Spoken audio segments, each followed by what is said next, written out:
Okay, so the next topic we'd like to talk about is the energy of signals. And the learning objective is, of course, to be able to compute the energy of both real and complex signals. So we can model all sorts of phenomena as signals, as we've seen in this class. So what do we mean by the energy of a signal? Energy is like a physics concept. So is it measured in joules? There's some sort of conservation laws. This is the kind of things that we think of when we hear the word energy. So we're going to define energy for a generic signal as if the signal was a voltage signal going over a 1 ohm resistor. So we have V squared over R, and so R is 1, so it's just V squared.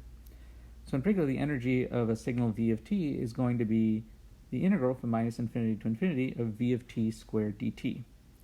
But this is for real signals. We think of voltage signals as being real signals. So what about complex signals?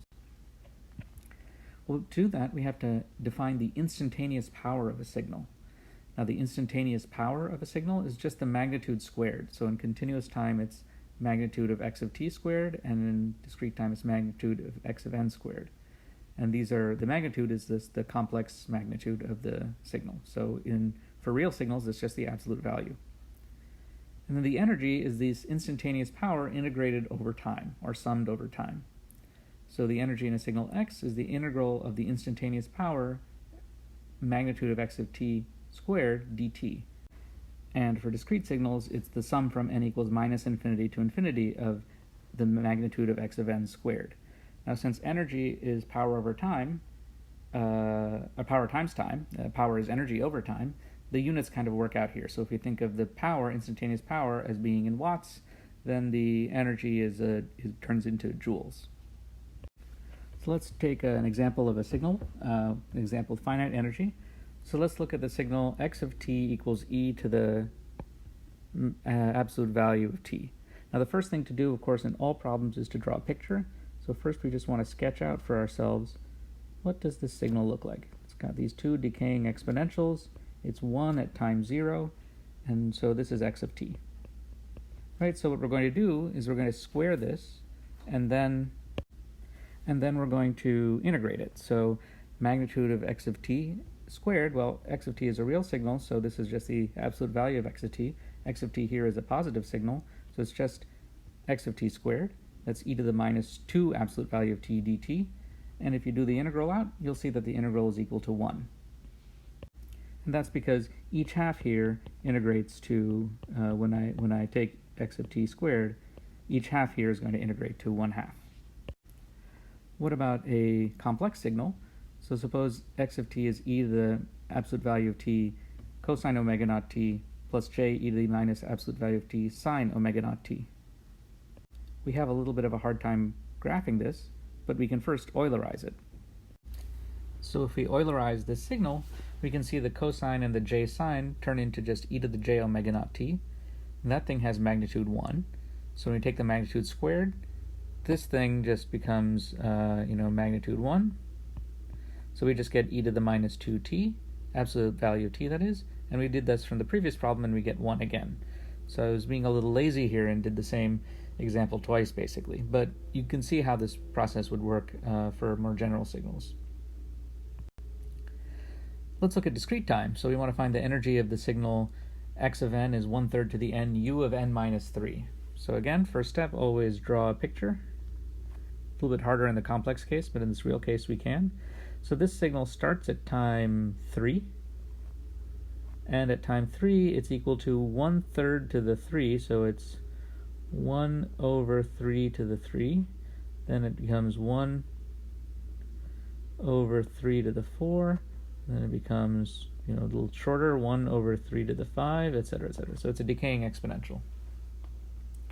So we'll start by applying the definition and then use the geometric series to simplify this. Now this is a trick we're going to use a lot, using the geometric series, so it's worth refreshing your geometric series as we get into this class. So let's look first at the summation. We're going to sum from now k equals 3 up to infinity. And we're going to take 1/3 to the k, which is the magnitude of this signal, and then we're going to square it, so that's 1/3 to the 2k, or 1/9 to the k.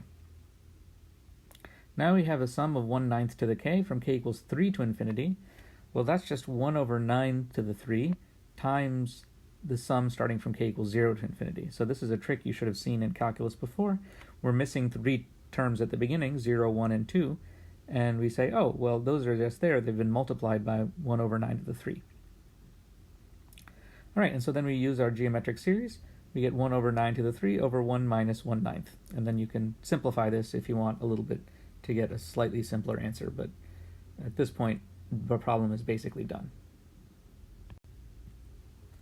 So last example, suppose we have we want to find the energy of a signal. X of t is cosine 10 pi t times u of t. So we have to integrate this. We have to integrate from 0 to infinity because the u of t makes it start at 0. We have to integrate this cosine squared, 10 pi t dt. But if we, again, step 1 is always draw a picture. What is cosine of t? So cosine is, here's our cosine. And then our cosine squared is going to look kind of similar, except it's going to look like this. And as you can see, the area under this curve is shooting off to infinity because we're just adding on kind of the same amount every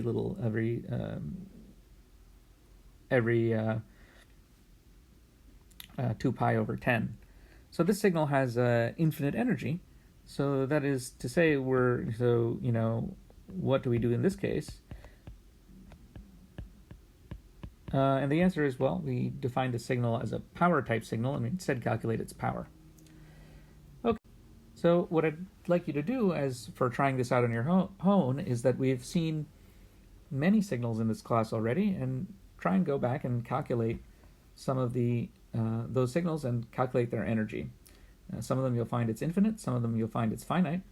And so that'll give you a sense of how these energy integrals work, and we'll return to energy as being kind of important concept when we get to Fourier transforms as well. But for now, just try it out on the signals that we've seen so far. Or you can make up your own signals.